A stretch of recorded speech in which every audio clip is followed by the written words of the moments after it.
Pernahkah kamu merasakan ada yang memanggil namamu di tengah hutan yang sunyi? Suara itu familiar, tapi kamu tahu tidak ada siapa-siapa di sekitarmu. Lalu, apa yang terjadi kalau kamu menoleh?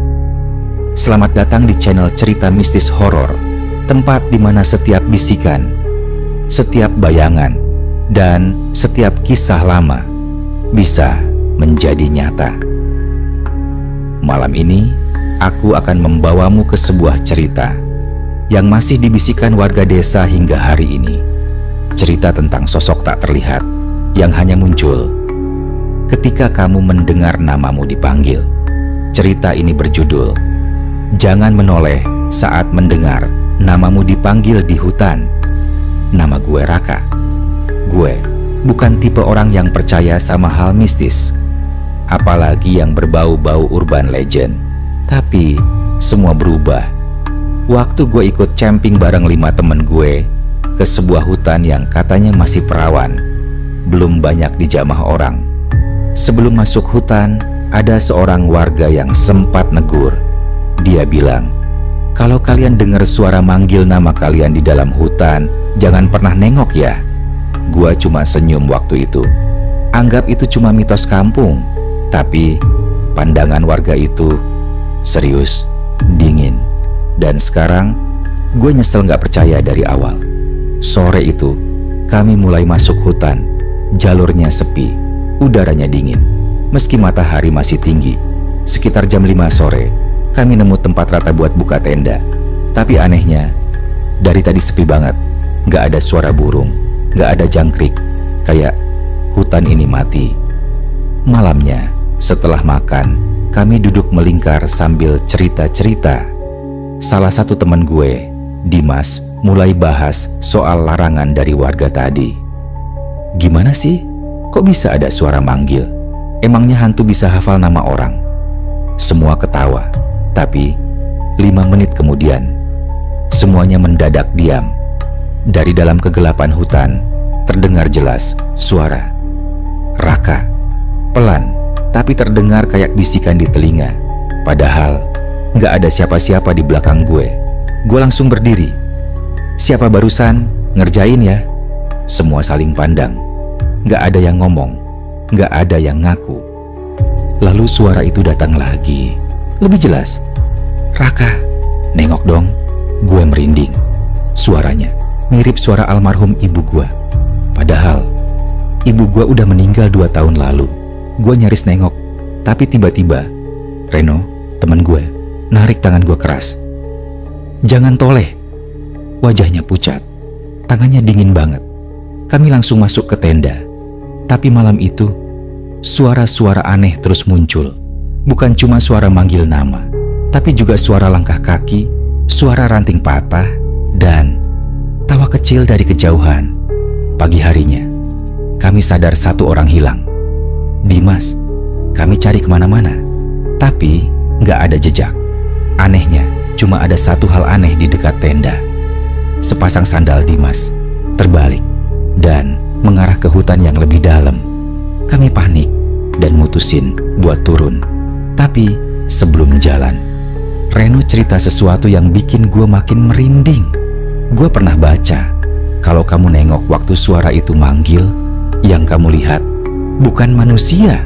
Tapi kalau kamu gak nengok, dia bakal tetap ngikutin kamu. Sampai kamu bener-bener nengok, gue cuma bisa diem.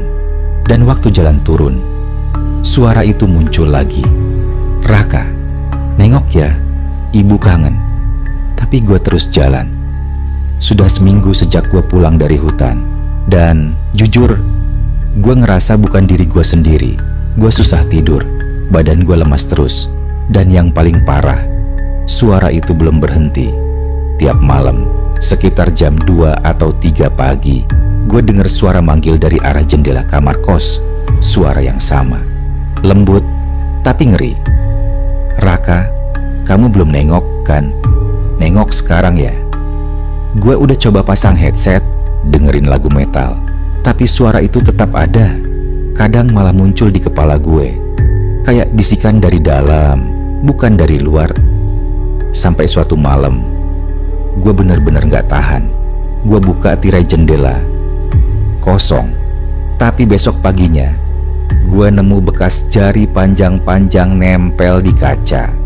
Kayak ada yang nempel dari luar. Gue tinggal di lantai 3, bro. Mana mungkin ada orang bisa naik sampai situ. Hari demi hari makin aneh. Barang-barang gue sering berubah posisi. Ada bau tanah basah di kamar, padahal lantainya keramik. Temen kos mulai bilang, gue ngomong sendiri di kamar. Akhirnya gue cerita ke Reno.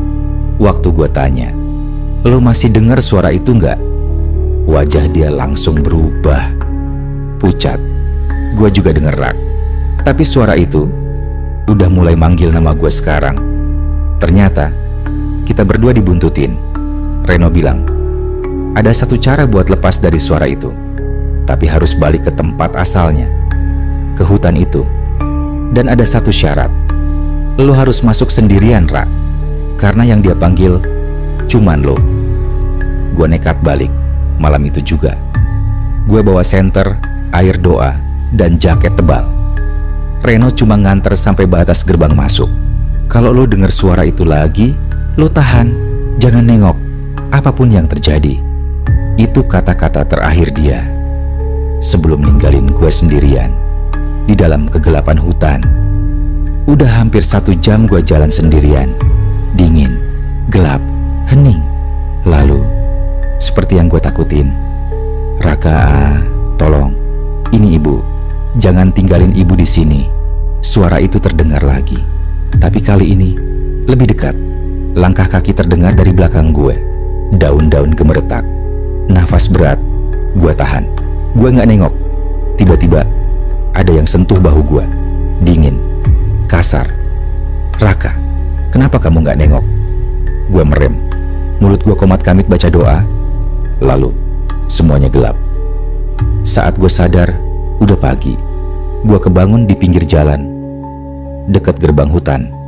Reno duduk di samping gue, megangin kepala gue. Lo berhasil, Rak. Dia udah pergi.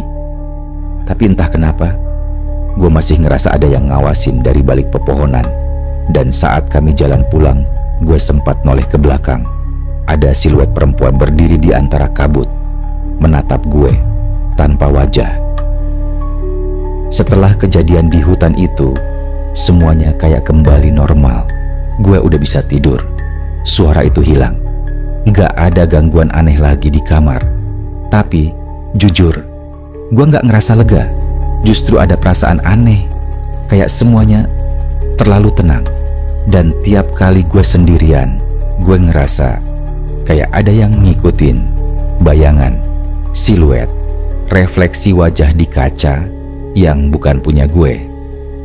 Beberapa hari kemudian gue nemuin sesuatu yang bikin bulu kuduk gue berdiri. Rekaman suara dari HP gue. Gue gak inget pernah ngerekam, tapi ada file bernama Jangan Toleh.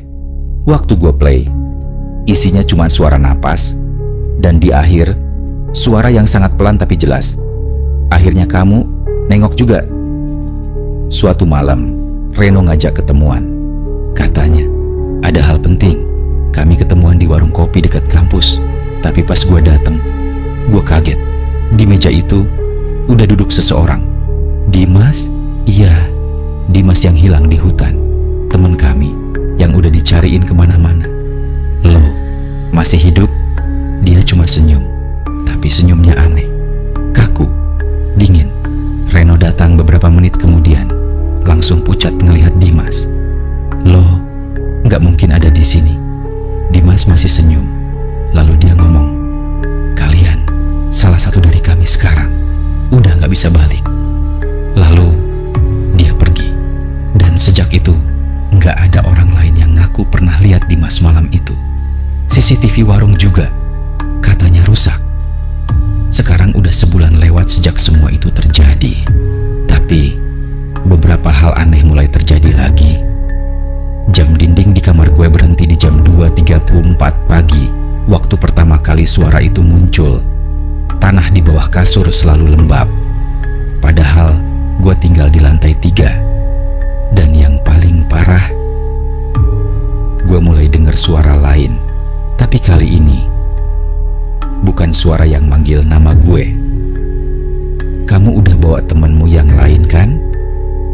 Sekarang giliran mereka yang nengok. Sudah sebulan berlalu sejak malam itu, tapi gua ngerasa semuanya belum benar-benar selesai.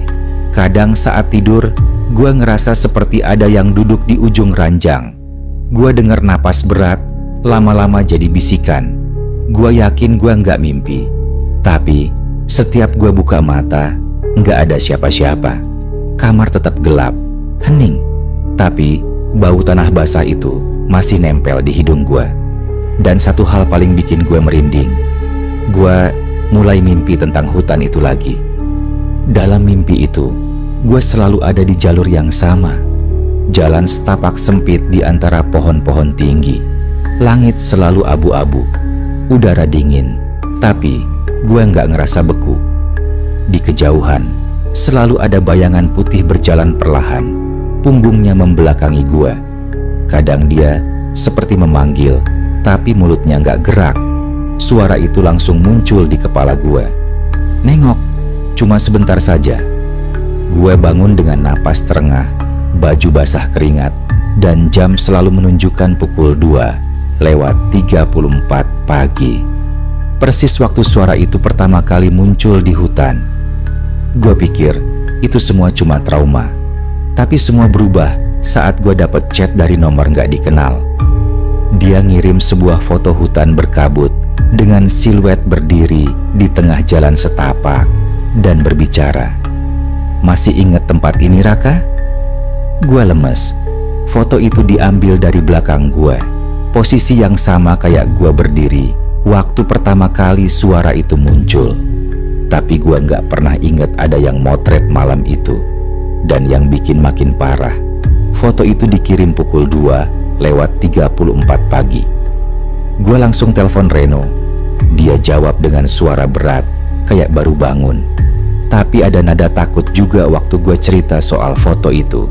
Setelah hening beberapa saat, dia bilang, "Rak, lo harus dengerin gue. Gue juga dapat foto yang sama. Tapi fotonya beda. Di foto gue yang berdiri di tengah jalan, itu lo, dan lo nengok." Gue diem. Tenggorokan gue kering. Gue bilang ke dia buat ketemuan besok. Tapi sebelum gue matiin telepon, Reno sempat ngomong satu hal. "Mimpi lo kan tentang hutan juga. Hati-hati, Rak. Kadang yang kita pikir mimpi, itu undangan."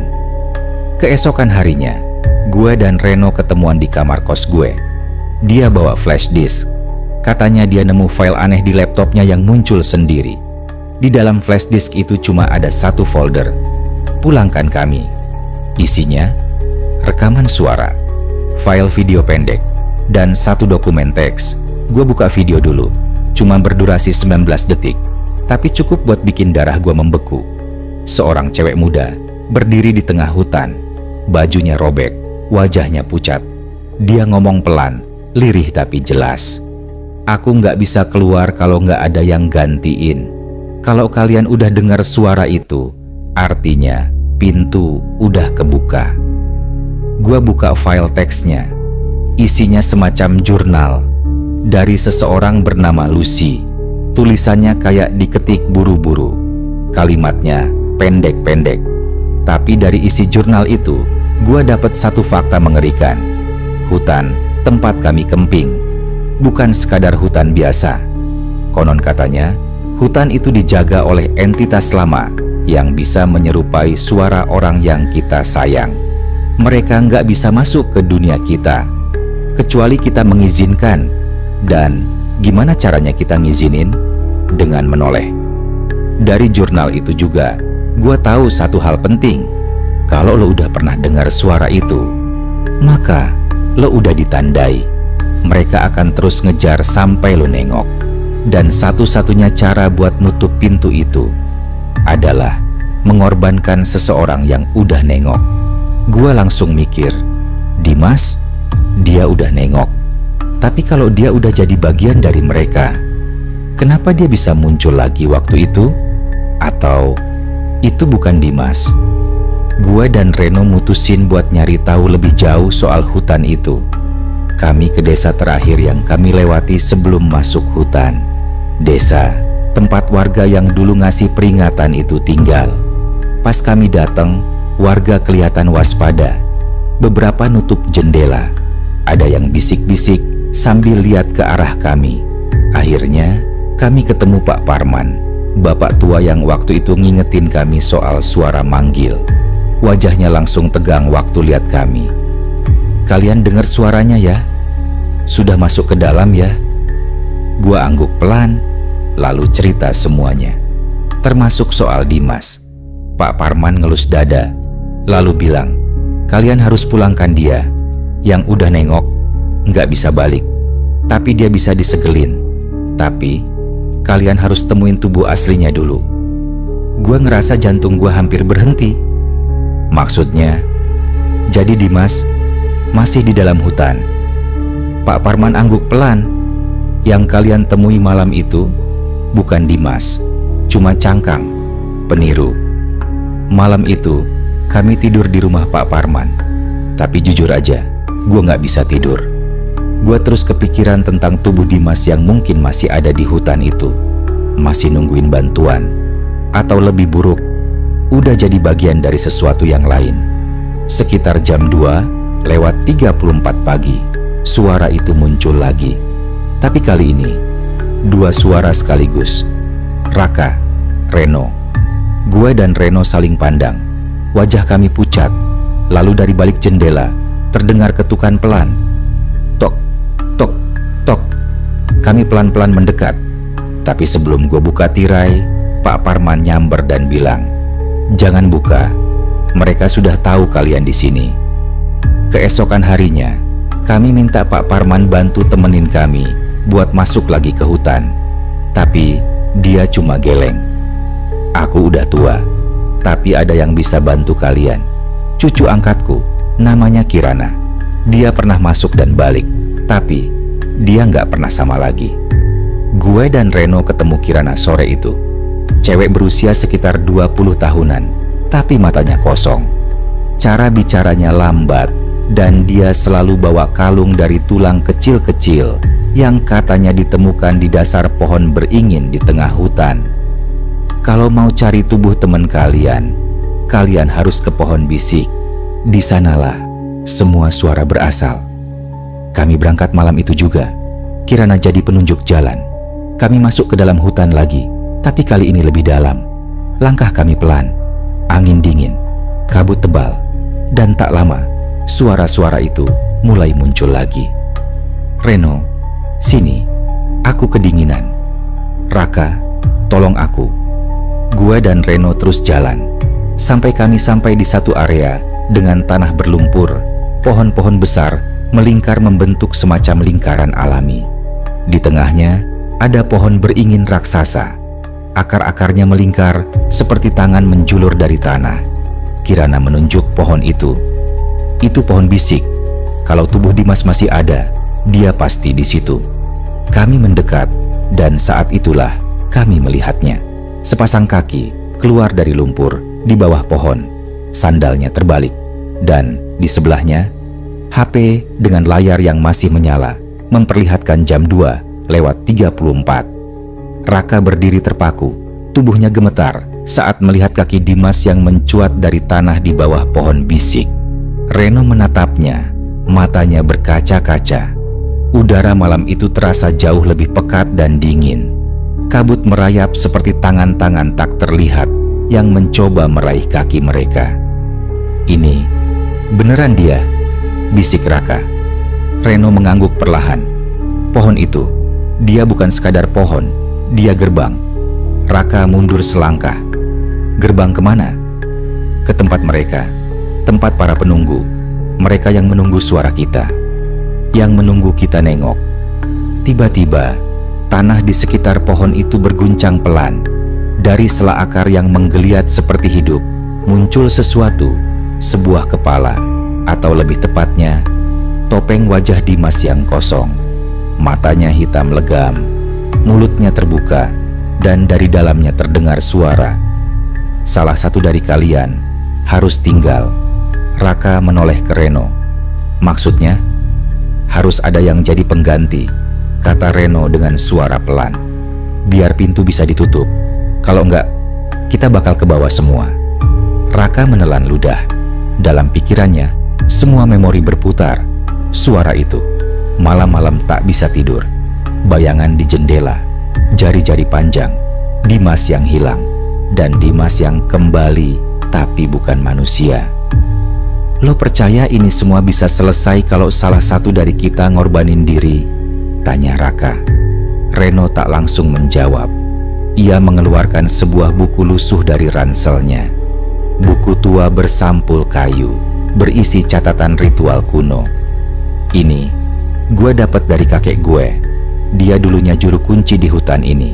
Ada satu catatan terakhir di dalamnya, tentang pohon itu. Raka membaca perlahan. Jika gerbang dibuka, hanya darah yang bisa menutupnya. Darah yang dipanggil oleh bisikan. Darah yang menolak untuk menoleh. Lo sadar nggak, Rak? Suara Reno makin berat. Yang dia panggil dari awal itu lo. Lo yang dengar nama dipanggil. Lo yang pertama kali hampir nengok. Dia udah nancepin jejak ke lo. Jadi lo mau gue yang dikorbanin? Bukan gitu, Rak. Tapi kalau lo nggak, semua orang di luar hutan ini bisa kena. Suara itu nyebar. Lo pernah ngerasain kan? Di kosan lo, di kota, itu baru permulaan. Mereka terdiam.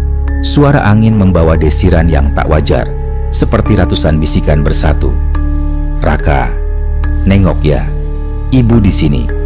Tiba-tiba, tangan Dimas, atau makhluk yang dulu Dimas, menjulur keluar dari tanah dan mencengkeram kaki Raka. Reno buru-buru menariknya. Gak bisa, Rak, kita harus lakukan sekarang. Raka menendang tangan itu. Dengan gemetar, ia menghunus pisau kecil yang dibawanya. Tangannya bergetar hebat. Ia menatap Reno. Air mata mulai jatuh dari matanya. Apa ini emang satu-satunya cara? Reno terdiam. Mungkin ada satu cara lagi. Apaan? Kalau dua orang yang pernah dipanggil menutup gerbang bersamaan. Tapi resikonya nggak balik. Reno mengangguk. Mereka saling menatap.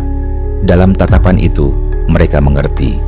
Pilihannya bukan antara hidup dan mati, tapi antara mengakhiri semua atau menyisakan kutukan untuk orang lain. Raka menghela napas. Ia menggenggam tangan Reno. Gua nggak mau ada orang lain yang ngerasain ini, katanya. Reno tersenyum. Gue juga. Mereka berjalan mendekati pohon bisik. Saat tangan mereka menyentuh batangnya, suara ribuan bisikan muncul bersamaan seperti jeritan dari dunia lain. Kalian memilih menggantikan, maka kami akan diam. Tanah berguncang hebat. Akar-akar pohon melilit kaki mereka, tapi mereka tetap berdiri tegak. Lalu, semua gelap. Pagi hari, hutan itu sunyi. Pohon bisik berdiri tenang, seolah tak pernah terjadi apa-apa. Tapi di akar pohon itu tumbuh dua pucuk tunas muda berdampingan. Beberapa bulan kemudian, warga desa menceritakan bahwa tak pernah lagi terdengar suara bisikan dari hutan. Tak ada yang hilang. Hutan itu kembali jadi tempat biasa. Tapi mereka tetap menjaga satu aturan. Jangan pernah nengok kalau ada yang manggil nama kamu dari balik pepohonan. Beberapa pendaki yang lewat pernah bilang mereka melihat dua sosok berdiri di dekat pohon tua, menatap dari kejauhan, tersenyum tenang. Dan kadang di malam tertentu, jika kamu nekat bermalam di hutan itu, kamu bisa mendengar suara dua orang berbicara pelan. Tenang, dia nggak bakal nengok kok. Iya, kan kita udah jagain dia sekarang.